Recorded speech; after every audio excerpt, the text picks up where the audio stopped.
Hai teman-teman, ketemu lagi dengan aku Dame di channel aku Dames Oracle.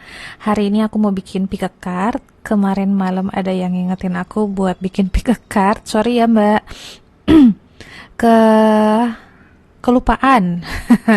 Itu udah sering kayak gitu. Jadi aku kalau habis bikin video, terus aku nggak langsung kerjain, biasanya nanti udah kelewat sibuk terus lupa. Nah, di depan aku ada 3 kartu aja ya teman-teman. Aku nggak mau banyak-banyak bikin spreadnya karena setiap kartu yang aku shuffle tadi ya, ada yang keluarnya 2. Jadi takutnya nanti penjelasannya panjang dan jadinya udah capek pas udah nyampe kartu keempat. Biasanya kan aku kalau bikin pick a card kan kartunya 4 ya. Dan aku ngerasa kalau awal-awal tuh masih enak gitu, nanti belakang-belakangnya aku udah ngerasa kayak energiku juga udah lumayan tiris, jadi aku mau 3 aja coba. Nomor satunya dari sini, 1, 2, 3, dan ini temanya general aja, jadi kayak pesan semesta, apa sih yang harus kita tahu gitu ya, atau apa sih yang semesta pengen sampaikan ke kita tuh. Siapa tahu ada yang resonate. Jadi aku mulai aja dari kartu nomor 1. Buat teman-teman yang pilih kartu nomor 1, tuh dia tuh keluarnya 2 nih. Kan tadi waktu aku kocok kartunya keluarnya 2. Pertama dan kedua kamu dapat speak with love, drop it. Ini aku kasih lihat dulu kartunya satu-satu ya. Lalu ada I am the loving energy of the universe. Kemudian yang terakhir nih aku pakai kartu Matano connecting to your body ya.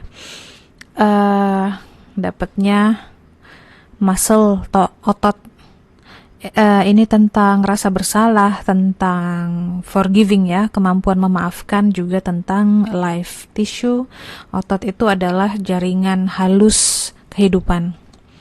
So, jadi kalau di sini yang aku lihat dan aku rasakan, teman-teman yang pilih kartu nomor 1, ada yang masih kamu bawa-bawa sampai sekarang nih, masalah yang mungkin udah lama gitu, udah bertahun-tahun deh mungkin masalah ini ya, dan mungkin ada orang salah ngomong atau kamu pokoknya ada rasa yang nggak enak, ada rasa benci, ada rasa a very strong feeling of dislike gitu. Jadi kamu nggak suka sama sesuatu atau seseorang, dan perasaan nggak suka itu kamu bawa sampai sekarang.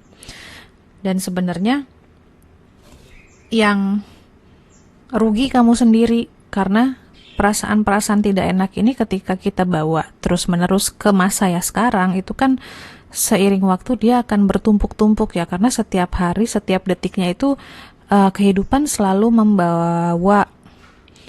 memberikan kita challenges, tantangan, pelajaran yang isinya ya memang gesekan-gesekan yang nggak enak. Nah, setiap kali kita tergerus atau tergesek itu kan sebenarnya harusnya ego kita yang tergerus.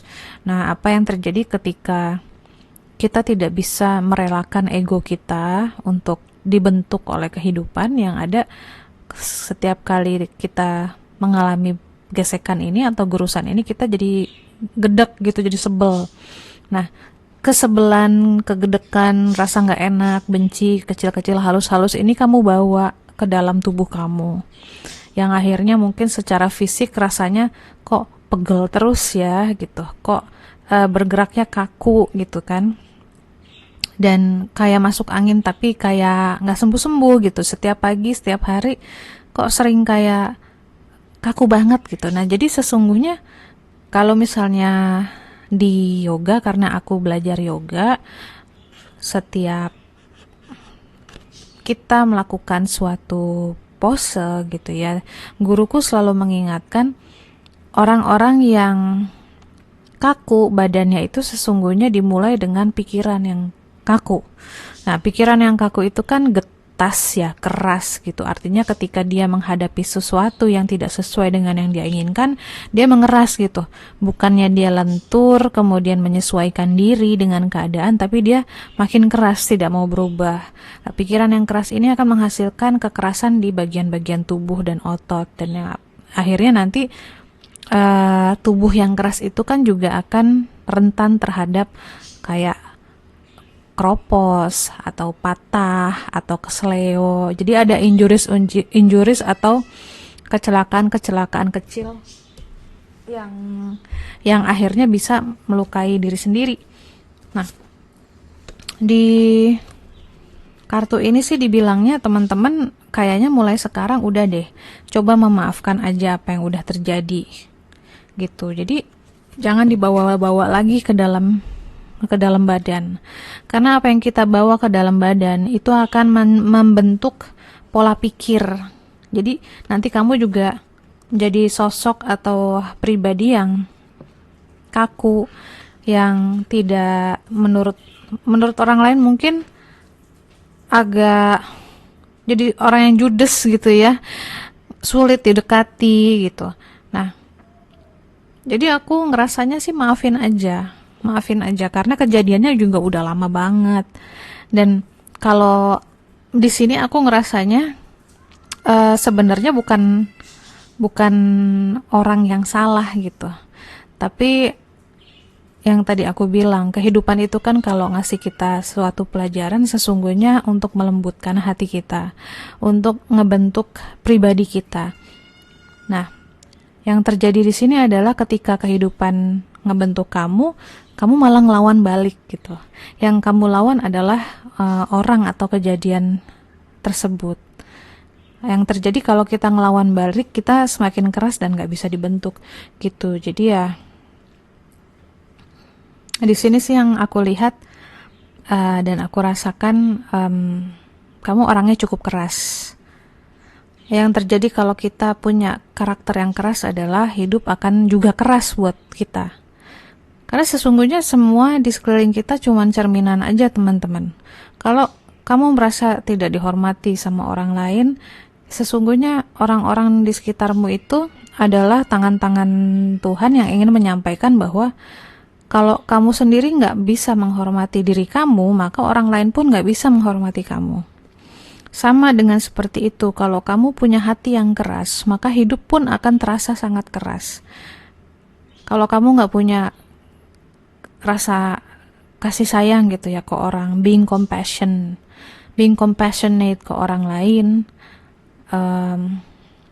ya maka itu akan tercermin balik gitu ke kamunya gitu. Jadi kesannya, kok nggak ada yang ngertiin gue ya selama ini gitu.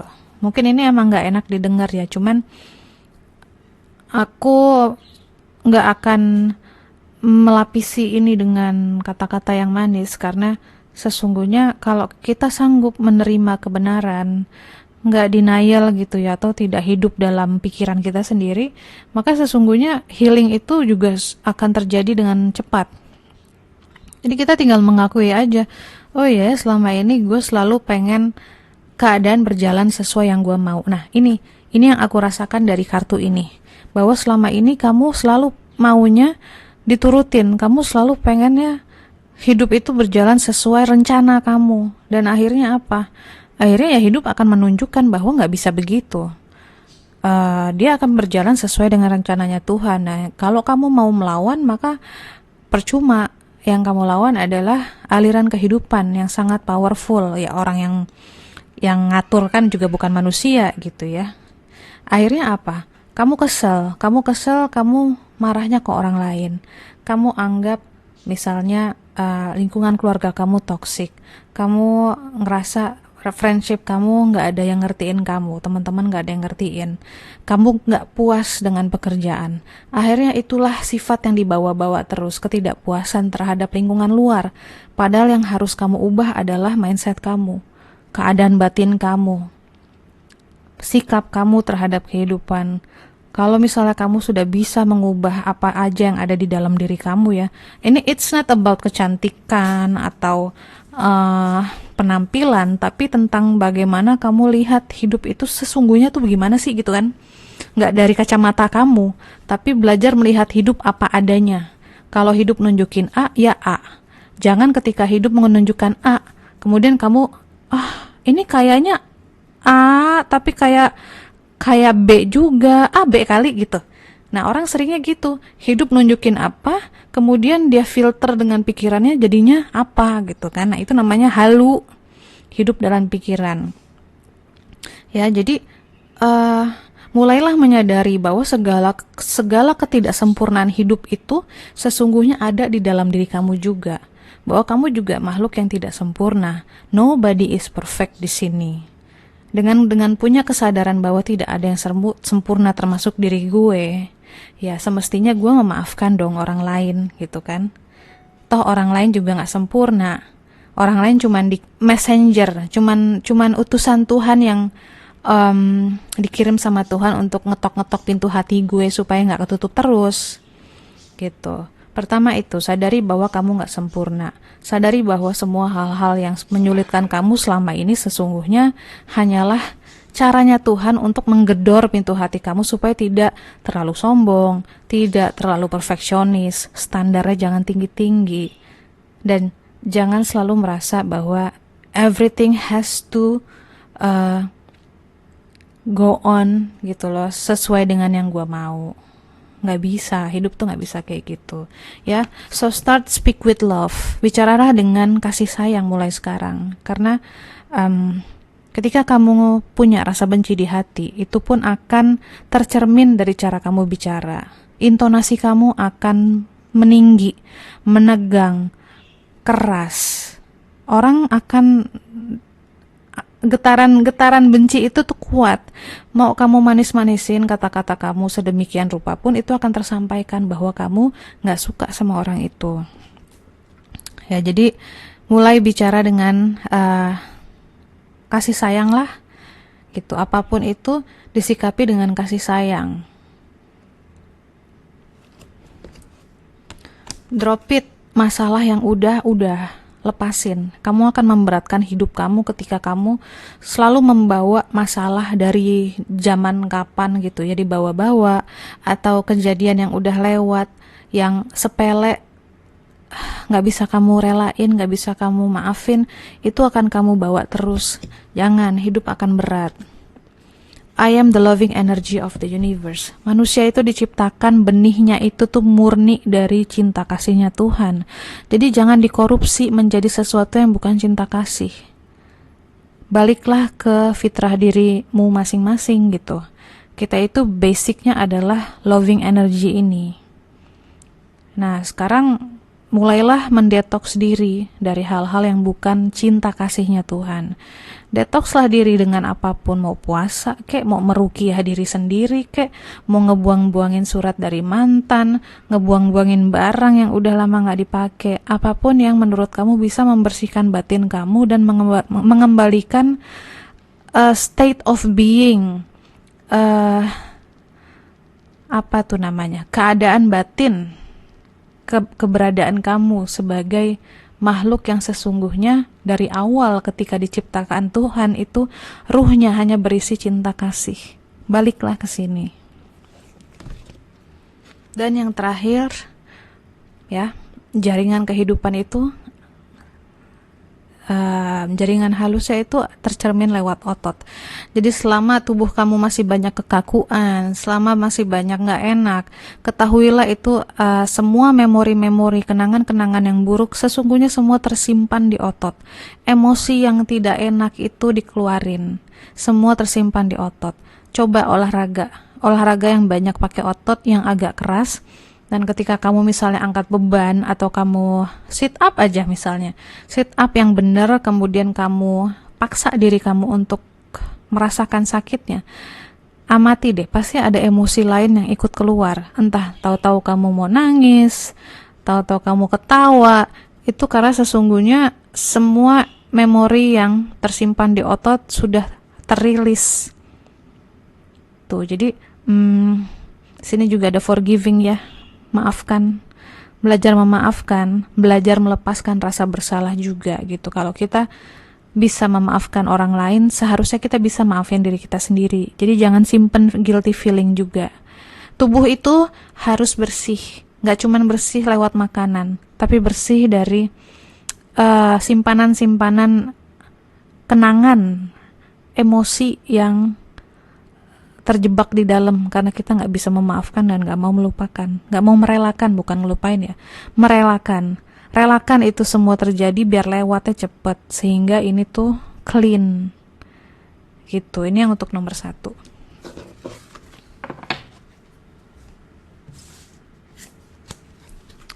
Yang 2, kamu juga dapat 2 kartu. Tell the truth dan let go and flow. Kemudian di sini ada there is a stream of love supporting my dreams.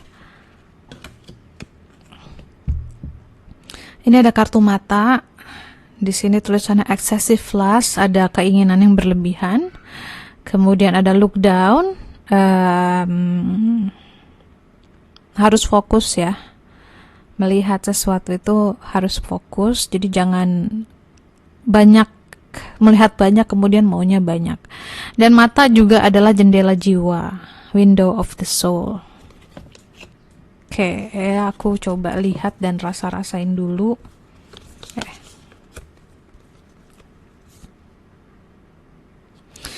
Di sini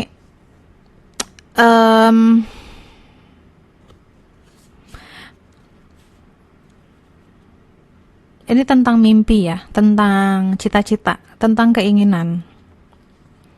Banyak yang ingin kamu raih dalam hidup ini. Dan seiring banyaknya keinginan yang ingin kamu raih, banyak juga ketakutan yang muncul. Gitu.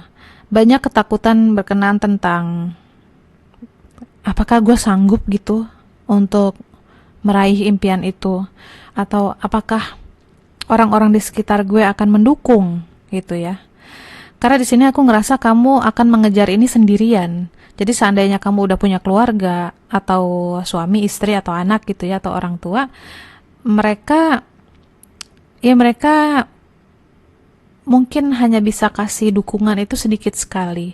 Di sini memang kamu yang akan menjalani, aku nggak suka sih pakai kata perjuangan ya, karena kalau semesta udah meridoi, merestui kamu untuk mencapai impian kamu, maka kamu nggak perlu berjuang. Kamu hanya perlu berjuang melawan ketakutan aja, karena jalan itu akan dibuka kok. Gitu. Nah, aku juga ngerasa di sini banyak yang mau dicapai kan. Di sini disarankan untuk pilihlah cita-cita atau impian atau project atau pekerjaan yang memang bikin soul kamu tuh happy banget, sampai ketika kamu ngerjain tuh kamu lupa waktu. Ketika kamu ngerjain tuh kamu nggak takut sama jumlah uang yang mungkin nggak banyak yang dihasilkan oleh hal ini gitu. Karena di sini ada ketakutan untuk menghidupi diri sendiri juga ada. Aku ngerasanya gitu. Takut ketika kamu menjalani hal yang kamu suka ini, hal ini nggak akan bisa menghidupi kamu. Nah, untuk ketakutan-ketakutan itu, jawabannya adalah di kartu ini. There is a stream of love supporting my dreams. Teman-teman yang pilih kartu nomor 2, kalau kamu berani menjalani impian kamu, berani mengikuti panggilan jiwa, percayalah hidup kamu akan dijamin. Karena yang bikin panggilan jiwa itu kan Tuhan ya, Allah sendiri yang membuat kamu terpanggil. Maka dia pun yang akan menjamin rezeki kamu. Jadi nggak perlu takut. Dan di sini ada kartu let go and flow. Lakukanlah itu dengan sukacita, berbahagia. Jadi jangan melakukan, aku ini aja deh, yang ini emang sih aku nggak terlalu suka ngerjainnya, tapi uangnya banyak, aku pasti bisa hidup dengan enak gitu. Justru kebalik, uang yang banyak pada akhirnya akan terasa bukan apa-apa ya, pada akhirnya akan terasa kosong ketika kita mengerjakan sesuatu yang nggak kita sukain. Tapi kalau kita mengerjakan sesuatu yang kita cintai, kita nikmatin, mau sesedikit apapun uangnya, itu rasanya nikmat.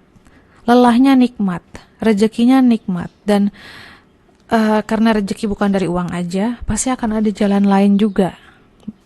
Ada aliran-aliran kemudahan juga yang akan dibukakan ketika kita menjalani sesuatu berdasarkan panggilan jiwa. Tell the truth. Jujurlah sama diri sendiri bahwa kamu suka yang ini gitu. Jangan mau ditipu sama rasa takut, jangan mau ditipu sama kepikiran. Jangan biarkan orang lain menekan kamu untuk memilih sesuatu yang tidak kamu sukai, dan juga jangan melakukan ini dengan sembunyi-sembunyi. Tell the truth ini artinya banyak, tapi di sini aku ngerasa ini lebih kepada diri sendiri. Jujurlah kepada diri sendiri, kamu sukanya apa? Kamu sukanya yang mana? Kalau kamu udah bisa jujur sukanya yang mana, maka lakukanlah, kerjakanlah dengan berani. Insya Allah hasilnya selalu baik dan selamat. Mata, window of the soul, excessive lust. Ketika sudah mendapatkan hal yang kita suka, kita kerjakan dengan nikmat gitu ya, kecenderungan untuk menginginkan hal lain sebenarnya akan berkurang. Malah nantinya kalau misalnya kita sudah nikmat banget, peaceful banget ngerjain hal yang kita suka, ya kita akan ngerasa cukup. Kita nggak akan lagi ngerasa kayak kekurangan dan harus ini harus itu. Kebalikannya, kalau kamu ngerjain sesuatu setengah hati, kayak tadi ya aku bilang misalnya, oh ini uangnya banyak nih, proyeknya bagus, tapi sebenarnya gue nggak suka sih, gue ambil hanya karena uangnya aja. Percayalah, kamu akan ngerasa kurang terus. Teman-teman tahu nggak sih, ketika kita ngerasa kurang, karena itu sebenarnya kekurangan itu harusnya dipenuhi sama batin kita sendiri. Jadi kayak misalnya ngerasa kurang piknik, ngerasa kurang kasih sayang, ngerasa kurang uang, kurang makan, kurang besar gajinya atau apapun itu, sesungguhnya itu bisa dicukupkan dengan perasaan bersyukur, dengan perasaan nikmat. Dan dari mana sih perasaan nikmat itu berasal? Ya dari mengerjakan hal-hal yang kita suka. Gitu. Jadi overall kesimpulannya buat teman-teman yang pilih kartu nomor 2, lakukanlah hal yang hanya kamu suka aja. Dengan melakukan hal yang kamu suka, hobi kamu, maka segala kekurangan akan ditutupi oleh Tuhan. Karena kamu akan sudah punya kunci kedamaian itu sendiri, kecukupan itu. Gitu. Dan ya itu tadi, langkah pertama untuk menentukan apa sih yang gue suka, jujur dulu sama diri sendiri. Jujur mengakui bahwa gue punya ketakutan nih di sini nih, gue punya ketakutan dalam bidang finansial, gue punya ketakutan diomongin orang atau tetangga karena misalnya hal yang gue suka nggak biasa, gue punya ketakutan tidak didukung oleh orang-orang gitu. Itu diakui dulu. Buat apa sih damai diakuin gitu kan? Ya biar kita mengeluarkan itu dari batin, kita ngakuin itu biar kelihatan. Sesuatu yang kelihatan kan mudah kita tangani, mudah kita resolve gitu, mudah kita obati lah. Kalau luka yang kelihatan itu lebih mudah diobati daripada luka yang di dalam kan. Sama, ketakutan, kekhawatiran itu mending ditulis biar kelihatan. Nanti ketika dikelihatan kan, pas kita baca, oh ternyata it's not that bad ya, ternyata nggak separah yang gua pikirin. Iya, kalau terus ada di kepala, emang jadi kayak monster, makin lama makin gede. Tapi ketika ditulis, ternyata cuman begitu aja. Dan ingat, Tuhan selalu mendukung panggilan jiwa kamu. Tuhan selalu mendukung apapun yang berani kamu lakukan untuk memenuhi impian-impian yang memang bikin kamu happy. Tuhan tuh cuman pengen kita happy kok, teman-teman. Allah tuh cuma pengen kita happy. Kitanya sendiri yang nggak berani, atau kitanya sendiri yang ribet sehingga hidup kita jadinya nggak happy. Gitu. Ya, ini nomor 2. Dan yang terakhir, wait, moga-moga baterainya masih cukup. Oke, masih. Tuh, gue nggak bohong ya. Udah benar-benar matching banget ya nih, kartu berdua keluar dan nyambung. Ini change the scenery, create, jadi ada pergantian suasana, kemudian ada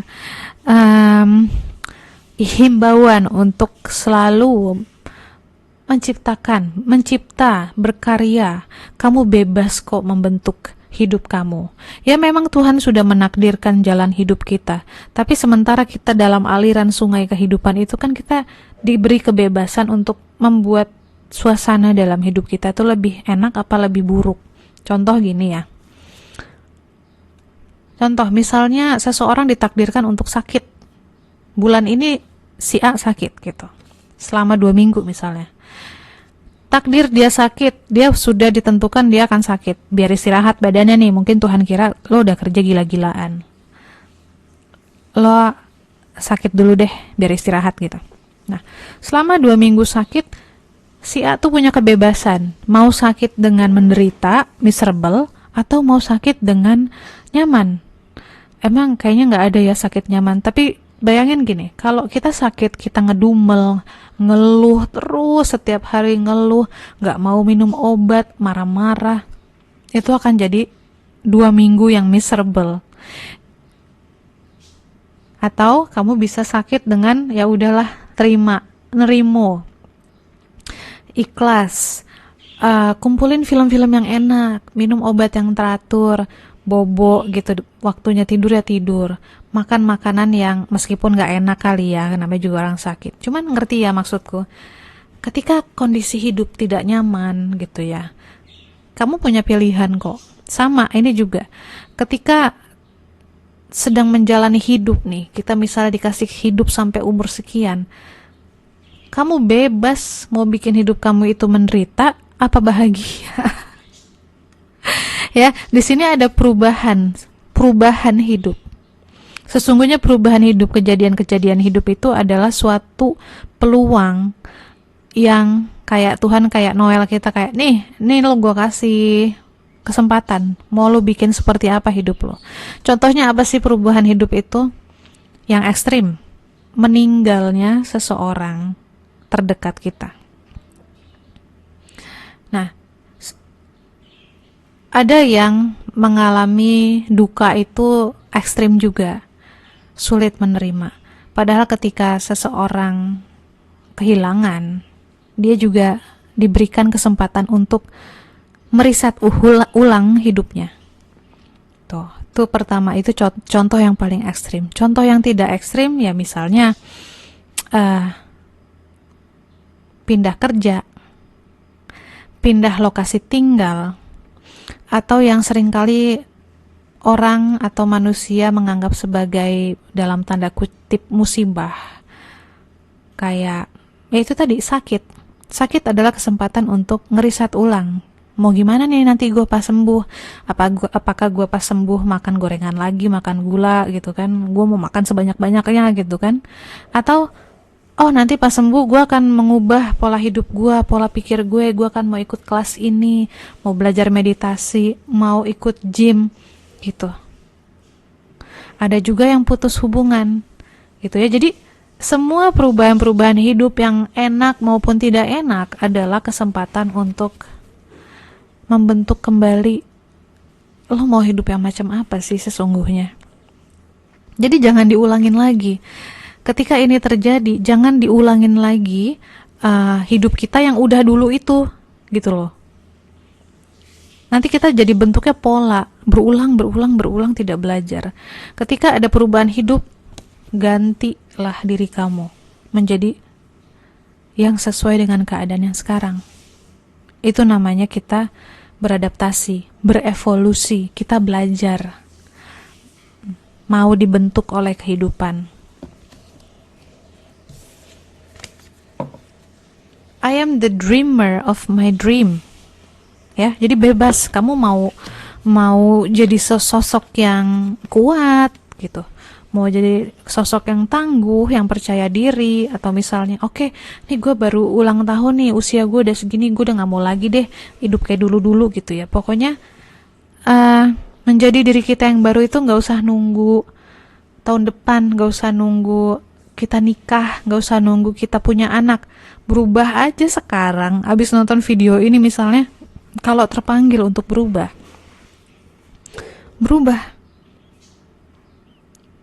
God will help you, the universe will help you. Alam semesta akan mendukung. Ketika itu adalah perubahan yang baik, kamu akan lihat bahwa banyak sekali dukungan yang akan datang. Nah ini lucu, dia dapetnya 2 nih. Ini juga.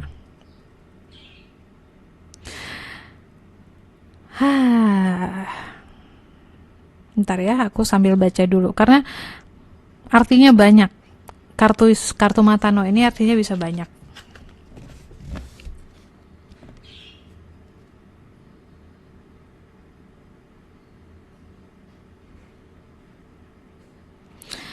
Nah, teman-teman, ketika sudah memutuskan ingin berubah,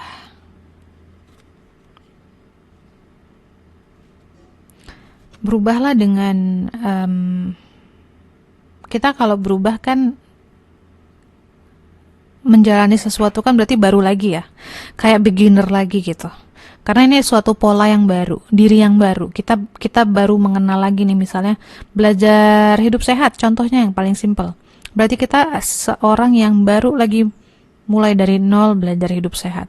Nah di sini nih dikasih tahu untuk kalau kita jadi beginner aja. Jangan sok tahu, jangan kemudian merekayasa atau menyesuaikan semaunya gitu. Maunya gue tuh begini. Ya gimana kamu mau jadi teachable? Gimana kamu mau dibentuk dari awal lagi? Kalau baru mulai dari awal aja kamu udah banyak banget yang kamu mau gitu. Nggak menerima.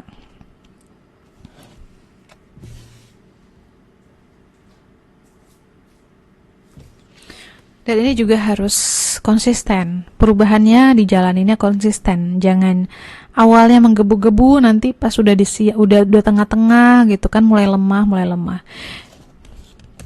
Jadi aku juga punya pengalaman menarik ya mengenai being teachable, mau dibentuk, mau diajari gitu. Aku kan bikin mini course. Aku bikin mini course dan apa yang aku berikan di dalam kursus itu sangat sederhana.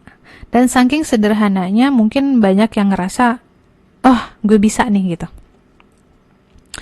Nah lucunya yang tadi barusan aku bilang, kita sebagai beginner, sebagai murid kehidupan, atau dalam hal ini kalau misalnya kamu mau mulai sesuatu yang baru, yang tadi aku bilang mulai dari nol, kamu berarti menjadi otomatis jadi murid. Ketika jadi murid, kemudian diberi knowledge, diberi informasi yang baru, diberi arahan bagaimana melakukan sesuatu, atau kamu baca di internet. Nah, menurut aku belum waktunya untuk mengadaptasi itu, kemudian kamu twist, kamu sesuaikan dengan apa yang kamu mau. Itu yang terjadi waktu awal-awal mini course. Ada beberapa peserta yang udah langsung kayak, misalnya aku suruh baca halaman segini misalnya gitu ya, terus dia bilang hari ini 1 halaman aja kak gitu misalnya gitu. Iya, aku bilang hari ini 1 halaman aja, baca aja di 1 halaman itu. Kemudian ada yang bilang aku bisa 3 nih, boleh nggak 3 aja. Terus ada yang bilang juga aku kayaknya 1 buku bisa nih selesai. Nah itu kayak aku jadi kayak ngelihat, oh manusia tuh emang kayak gitu ya, nggak bisa mengikuti proses dengan baik karena merasa paling tahu sama dirinya sendiri, paling tahu sama hidupnya sendiri gitu loh. Nah, ini sekedar sharing aja, karena ya di kartu nomor 3 ini energi itu ada gitu, energi bahwa kamu mau nih berubah, misalnya kamu mau berubah menjadi sesuatu yang baru. Tapi kemudian ketika mendapatkan knowledge atau informasi bagaimana sih caranya berubah, misalnya menjalani hidup sehat gitu kan, misalnya dengan olahraga, mau jalan kaki, mau apa gitu. Nah itu kamu modif sendiri. Nanti ketika kamu menjadi seorang yang udah biasa gitu, udah menjalani ini misalnya udah 10 bulan lah, aku rasa kamu bisa memodif itu. Tapi kalau baru sekarang, baru mulai, masih nol knowledge-nya, jangan dimodif dulu. Karena nanti nggak efektif dan manfaat yang kamu dapat pun tidak banyak gitu. Karena yang kamu lakukan adalah pola yang berulang itu. Mungkin dulu-dulu kamu seringnya itulah sikap kamu terhadap hidup. Ketika hidup ingin memberikan suatu pelajaran atau pengetahuan, belum full kamu terima itu pelajaran dan pengetahuan, bisa jadi kamu sudah tutup pintu hati atau kamu melihatnya tidak fully dalam bentuk kebenaran yang benar gitu loh. Ya jadi makanya be teachable. Jadilah seseorang yang memang kalau emang pengen belajar ya jadilah seseorang yang bisa diajarin, bisa dibentuk, bisa diajarin lah intinya. Teachable kan diajarin. Karena banyak juga orang pengen belajar sesuatu tapi nggak bisa diajarin. Sama kayak orang pengen sembuh, pengen di healing tapi dianya nggak bisa ninggalin hal-hal yang bikin dia sakit. Pengen hidup sehat tapi nggak mau usaha gitu ya. Jadi intinya gitu. Yang nomor 3. Ini adalah peluang buat kamu berubah, manfaatkan sebaik-baiknya, dan ketika kamu sudah tahu mau bagaimana terhadap hidup kamu, be teachable. Gitu. Thank you for watching, semoga ada yang bermanfaat. Apa lagi ya? Ya mungkin nanti ada video lain yang bentuknya sharing atau mungkin energi update buat bulan depan. Bye-bye.